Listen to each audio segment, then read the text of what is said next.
To get started, I have a pound of carrots, I have one small sweet potato, and I have about half of a large yellow onion. I also have a few cloves of garlic. So we're going to peel our carrots, our potato, and cut up our onion into about 8 sections here and toss them in our bowl with our garlic. Now, the carrots obviously are important, but the other vegetables, you can choose what you like. The recipe I'm adapting this from is actually one from Martha Stewart. She has endive here, where I'm using the sweet potato. I prefer to use sweet potato. I like the kind of richer earthiness, so that's why I'm going with it here. But you can use turnips, you can use sweet potatoes, obviously, you can use white potatoes, really whatever you like. The carrots are there going to provide a good sweetness, and the other vegetables to round out the flavor profile. With our vegetables all cut up, we're going to toss them with a couple of tablespoons of olive oil, as well as salt and pepper.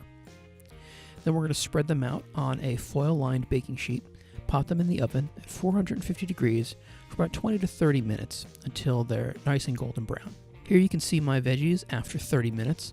I actually took the garlic out after 20 minutes as they were already starting to get really nice and soft, and I didn't want them to burn, but I left everything in there for that last 10 minutes.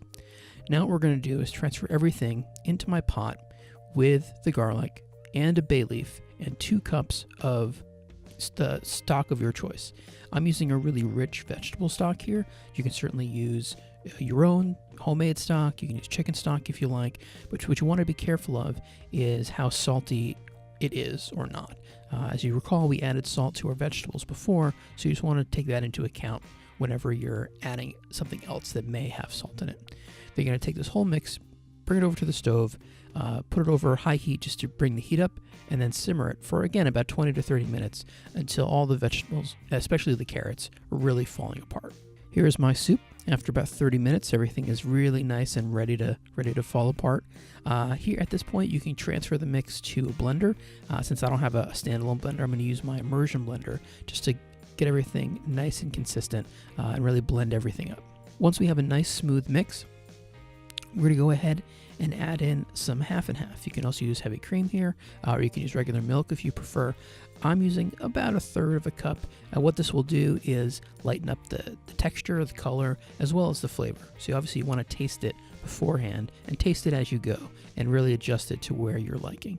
Then bring it back over to the stove and just bring it back up to a simmer just to get the cream or half and half, whatever you use, just to get that nice heated up and incorporated in. And that's about it. This recipe takes a little bit longer than some of the ones I usually put together in the half an hour in the oven, another half an hour on the stove, but it really doesn't include that many ingredients, and it's certainly not very complex.